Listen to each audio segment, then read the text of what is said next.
Look, I'm reorganizing my closet here before I do some laundry tomorrow.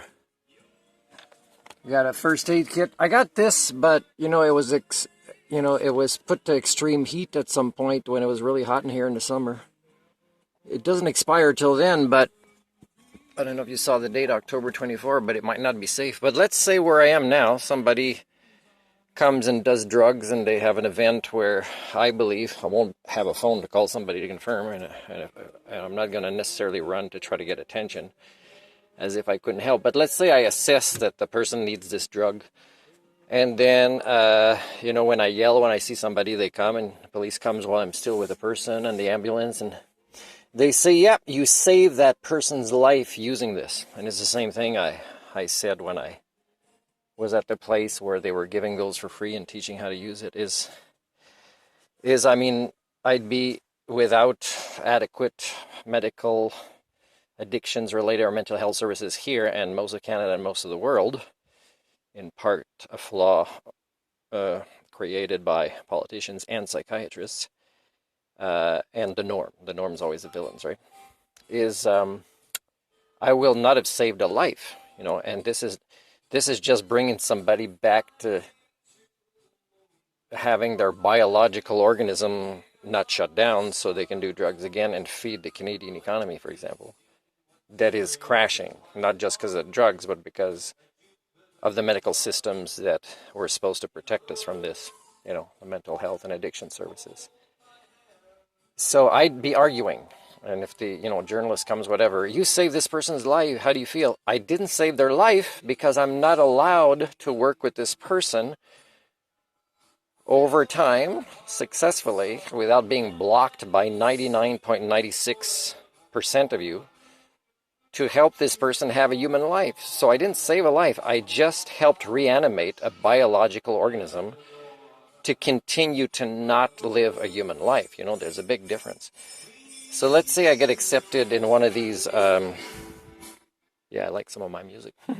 Let's say I get accepted in one of these PhD programs, and I decide I want to evaluate the human condition in forms of various simple definitions of sentience and sapience as compared to other species.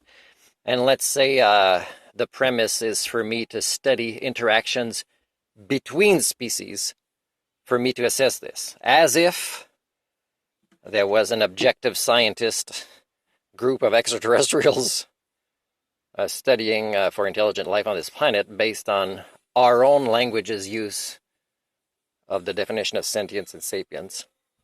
But it'd be how we and other species interact with other species. So how we interact, let's say, with mammals from the sea, or birds that are more ancient in lineage than we are on this planet, and see how they interact, not with themselves in this particular study, but with other life forms, where it is crucial that this sentience and sapience be measured, because, these extraterrestrials, let's say, there's a group of scientists and they're part of a galactic empire where there's a few different species of extraterrestrials on this ship studying us secretly. Let's say it's a what-if scenario.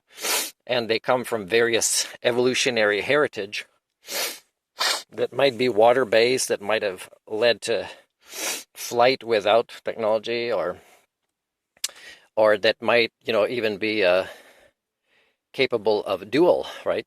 Breathing on the water and outside of water, let's say, whatever it might be.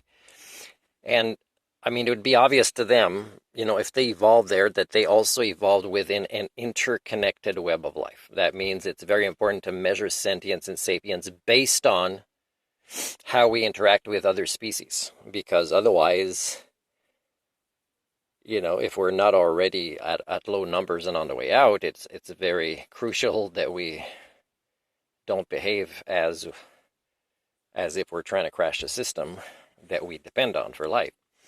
Well, let me tell you that I don't think most of you, if you're asked this, and I present it to you again and I give examples, let's say I show a couple of videos where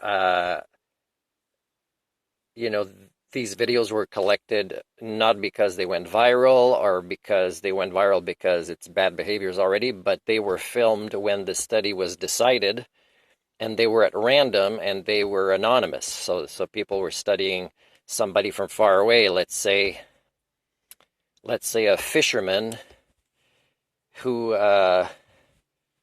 were, fishing for a particular kind of fish, but another event happened, let's say with a mammal from the sea there, let's say, okay? And how, the mammal would respond, the sea mammal, to interacting with the person, the people primate, and the people primate interacting with them.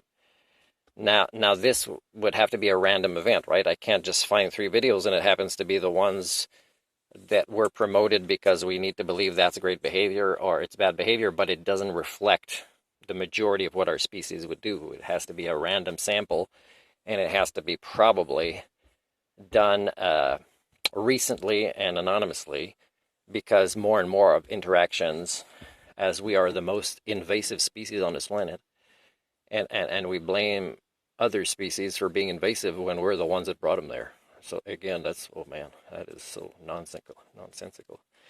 So yeah, so I think you know the truth that we wouldn't make the top 10, maybe even meet the definition of sentience and sapience as studied objectively by a variety of extraterrestrial scientists that would be in this scenario. But in my PhD, I would just say, okay, I'm going to study us from the outside perspective because that's the way I've lived most of my life.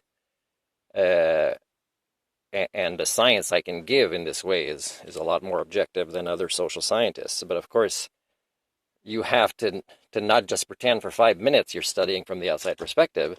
You have to be a real Homo sapien among the Homo communia for a long time to actually eventually manifest or to be a real person among a majority of a species that has the same DNA but doesn't act like you.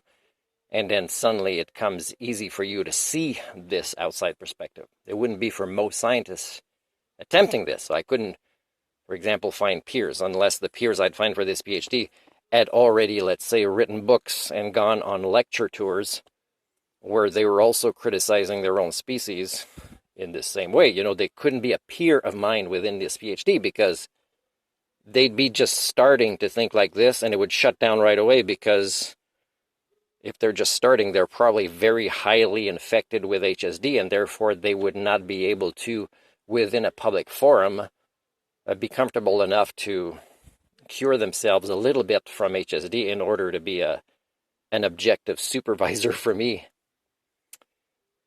in this PhD thesis. So, I'd have to write it in a particular way that shows that I don't already know very much what to expect, and that doesn't mean just when you know what to expect that you necessarily forge data or anything like that. It just means this is, this is to be the way I'd be asking my thesis supervisor, what is the most objective way to collect this data to get myself as the observer out of it as a phenomenon as much as possible?